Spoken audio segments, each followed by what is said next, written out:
The Fulanis are complaining that self-defense will lead to anarchy. Fulani in Nigeria, they are complaining that self-defense will lead to anarchy. Yes, former military general Danjuma asked Nigerians to defend themselves against these terrorists and bandits. He came out openly and said it. General Danjuma. Now, a governor in Nigeria, in northern Nigeria, came out and said that this thing that General Danjuma is saying is a call for anarchy. That he expects Nigerians to just sit down there and these terrorists go into the farms, kill, kidnap, and do all sorts of things. Erase the livelihoods of people, the lives of people. His name is Governor Umar Namadi of Jigawa State. And guess what? This guy is a Fulani. This governor is the Fulani governor. We told you that in northern Nigeria, we don't have any Hausa governor. We have 9 Fulani governors. That of Kano State, that of Kaduna State, Jigawa also, Bauchi, 9 Fulani governors, none is Hausa. When you look at it, 3 most populous tribes in Nigeria, Hausa, Igbo, Yoruba. Go to the southeast, Igbo land, you see all of them are Igbos. Go to the southwest, all of them are Yorubas. But go to Hausa land, you see that there's no single Hausa person, as we speak right now, that is a governor in that state. Because of the activities of the Fulani, because of the jihad, political jihad, economic jihad, educational, academic jihad, taking over every aspect of the lives of these Hausa people.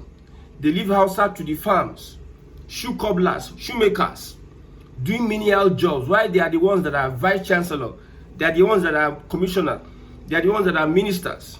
Look at Nigeria today. Let's look at Kano State. Kano State is an Hausa state, but the top 5 most influential persons in the government in Kano State, they are all Fulanis. So they want what Fulani did to Hausa people, that they will do to the rest of Nigerians. So Governor Umar Namadi of Jigawa State is saying that self-defense will lead to anarchy. Over the years, you have not been able, northern elite, northern politicians have not been able to curb the excesses of these Fulani people. Now, people are resorting to self-defense, offline defense, offline dealing with the situation, off-camera self-defense, and you are saying that it is going to lead to anarchy. Every now and then, we see videos of these Fulani herders with AK-47, farmlands of people. They cut their crops, they destroy their crops intentionally. It is not by mistake. It is not like the cows just wander into the farmland of some people. They intentionally carry these cows into the farmlands of these farmers and destroy their crops, daring the farmers, knowing that they have AK-47 and they are ready to kill and destroy anybody at any point in time. Now the people have resolved that we will have to defend ourselves.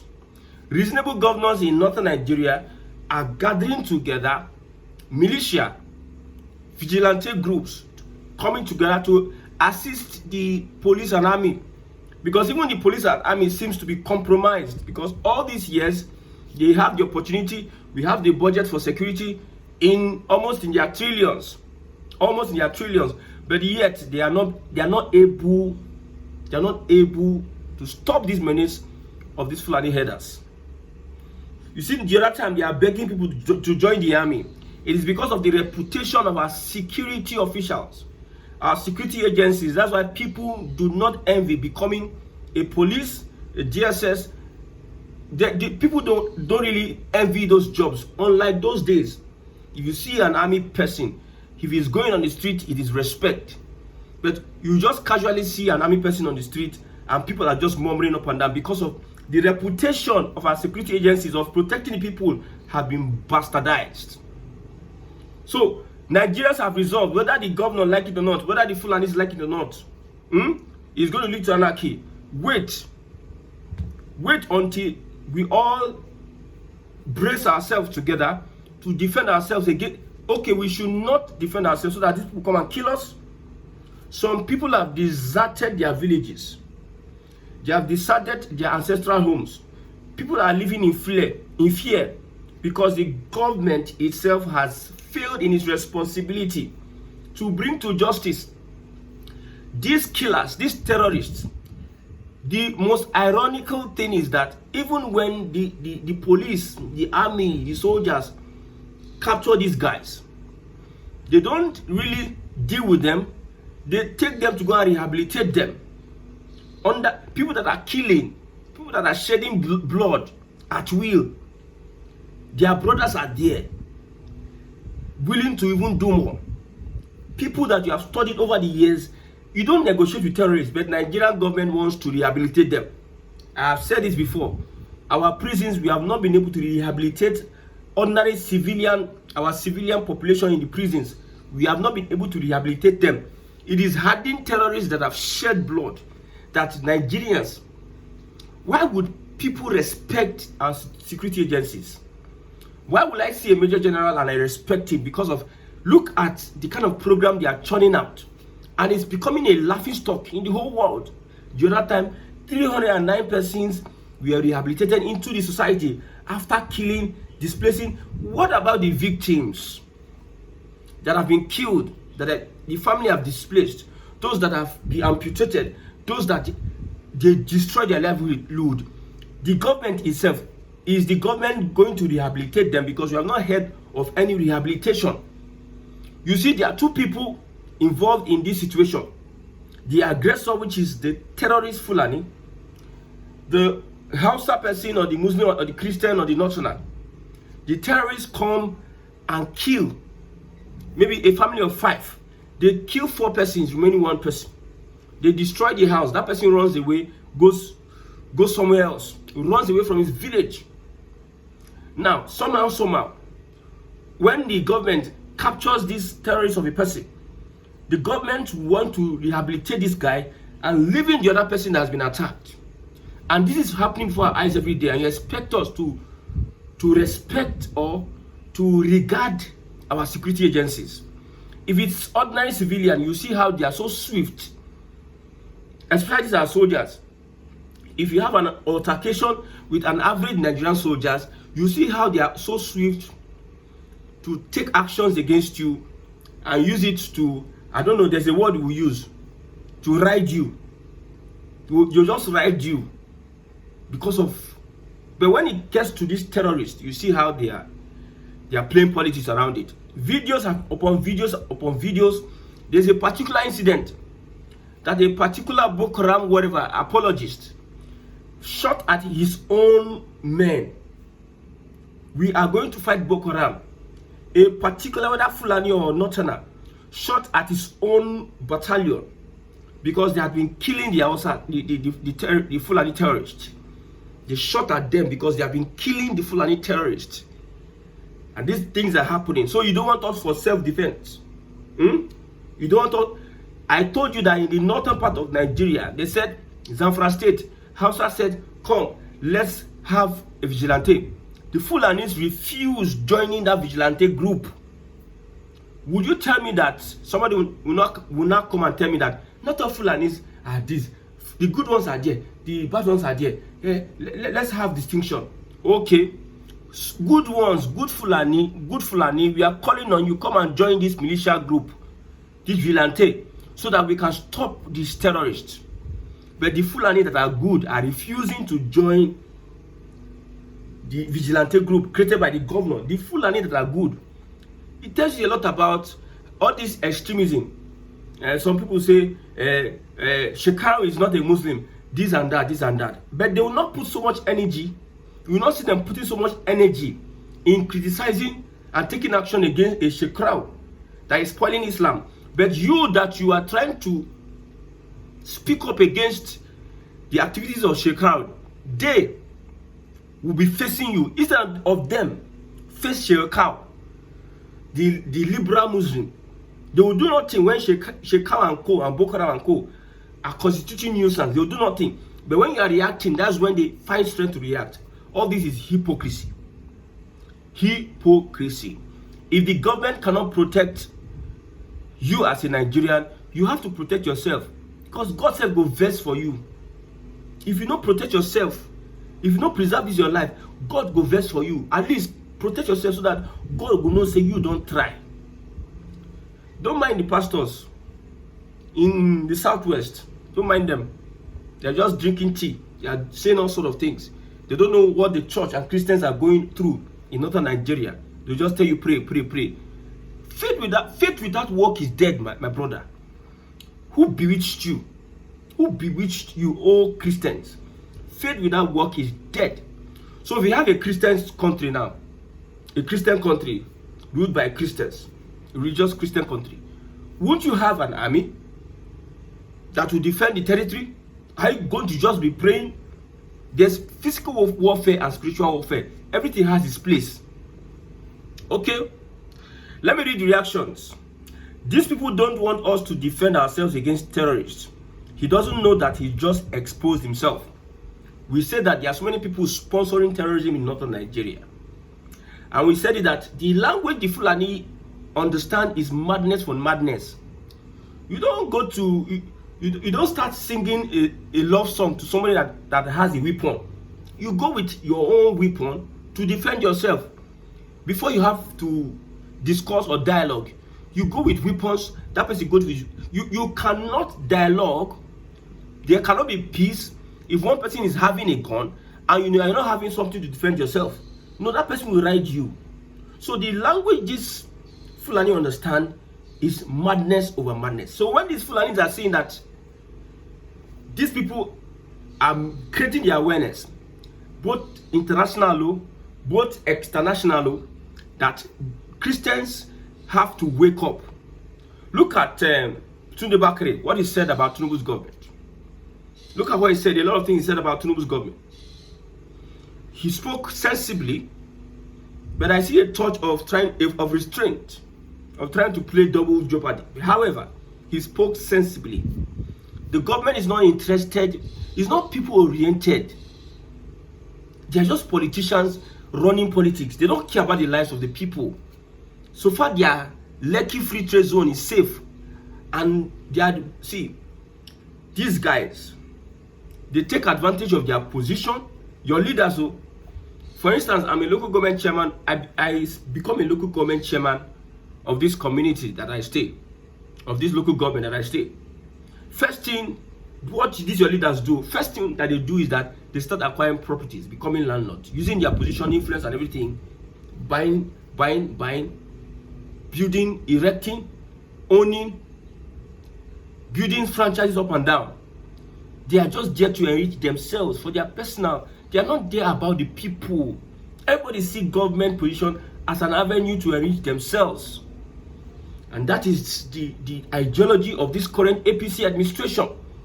If they are really concerned about the people, they will have stopped these guys. Unfortunate. Now the middle belt have come out to say that they will build a wall. They will build a wall. They will build a boundary across the middle belt so that they can be able to know the kind of aliens that are coming from the core northern part of Nigeria. Of course, that is what needs to be done. Seems the northerners, that core north, they have access to those their boundaries are always open. Their boundaries are always open, and they get in terrorists from left, right, and center into Nigeria from the core north. The middle belt are considering that now it is time for us to build a boundary around the middle belt. So we are going to vet. We are going to check who comes into middle belt, because it seems like this 2007 go hot too. People are just coming into Nigeria from left, right, center. The boundaries are porous. People just enter anyhow. But I like the move that the middle belt is taking. There's nothing like North Central now, my brother. Politically now, it is middle belt. You can say North Central for positions. When the president enters power, yes, North Central will have their slots, this and that. But for election, it is the middle belt.